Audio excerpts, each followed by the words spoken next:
السلام علیکم ورحمۃ اللہ وبرکاتہ۔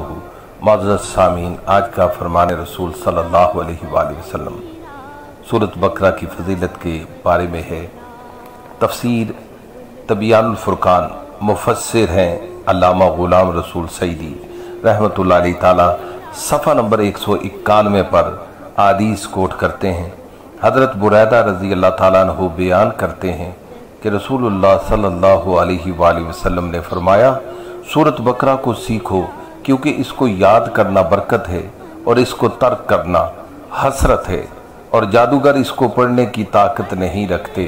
پھر آپ صلی اللہ علیہ وآلہ وسلم نے کچھ دیر توقف کے بعد فرمایا، سورت بقرہ اور سورت آل عمران کو سیکھو کیونکہ یہ دونوں ایک سائبان ہیں جو اپنے پڑھنے والے کے اوپر قیامت کے دن سایہ کریں گی، یا فرمایا کہ یہ دونوں بادل ہیں یا صف باندھے ہوئے پرندے ہیں۔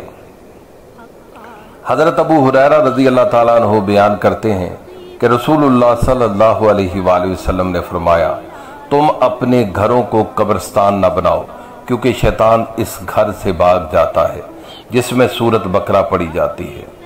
حضرت سہل بن سعد رضی اللہ تعالیٰ عنہ بیان کرتے ہیں کہ رسول اللہ صلی اللہ علیہ وآلہ وسلم نے فرمایا، ہر چیز کا ایک کوہان ہوتا ہے اور قرآن مجید فرقان حمید کا کوہان سورت بقرہ ہے۔ جس مرد نے دن میں سورت بقرہ کو پڑھا تو 3 دن تک شیطان اس کے گھر میں داخل نہیں ہوگا، اور جس مرد نے سورت بقرہ کو اپنے گھر میں رات کو پڑھا تو 3 راتوں تک شیطان اس کے گھر میں داخل نہیں ہوگا۔ حضرت معقل بن یسار رضی اللہ تعالیٰ عنہ بیان کرتے ہیں، رسول اللہ صلی اللہ علیہ وآلہ وسلم نے فرمایا، سورت بقرہ قرآن مجید کا کوہان اور اس کی بلندی ہے، اس کی ہر آیت کے ساتھ 80 فرشتے نازل ہوئے، اور اللہ لا الہ الا ہوا الحی القیوم عرش کے نیچے سے نکالی گئی، اور پھر اس کو سورت بقرہ کے ساتھ ملا دیا گیا ہے۔ کتاب صحیح بخاری حدیث نمبر 5018۔ حضرت اسید بن حضیر رضی اللہ تعالیٰ عنہ بیان کرتے ہیں کہ ایک مرتبہ وہ رات کو سورت بقرہ کی تلاوت کر رہے تھے اور ان کے پاس ان کی گھوڑی بندھی ہوئی تھی۔ اچانک گھوڑی اچھلنے لگی تو وہ خاموش ہو گئے، پس گھوڑی بھی پرسکون ہوگی۔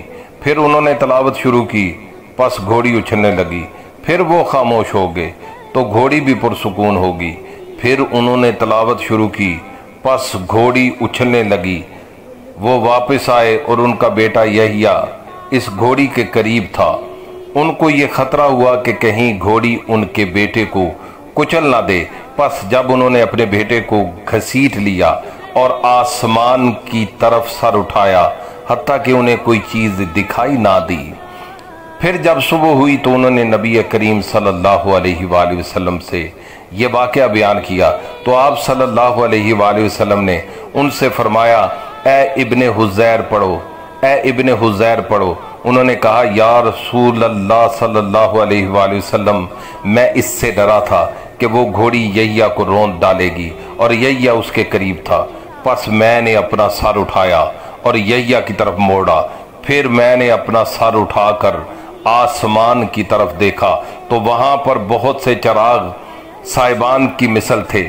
پس میں وہاں سے نکل آیا حتیٰ کہ میں نے ان کو نہیں دیکھا۔ آپ صلی اللہ علیہ وآلہ وسلم نے پوچھا، کیا تم جانتے ہو وہ کیسے چراغ تھے؟ انہوں نے کہا، نہیں۔ آپ صلی اللہ علیہ وآلہ وسلم نے فرمایا، وہ فرشتے تھے جو تمہاری آواز کی وجہ سے قریب آ گئے، اور اگر تم پڑھتے رہتے تو صبح کو سب لوگ ان فرشتوں کو دیکھتے اور وہ ان سے نہ چھپ سکتے۔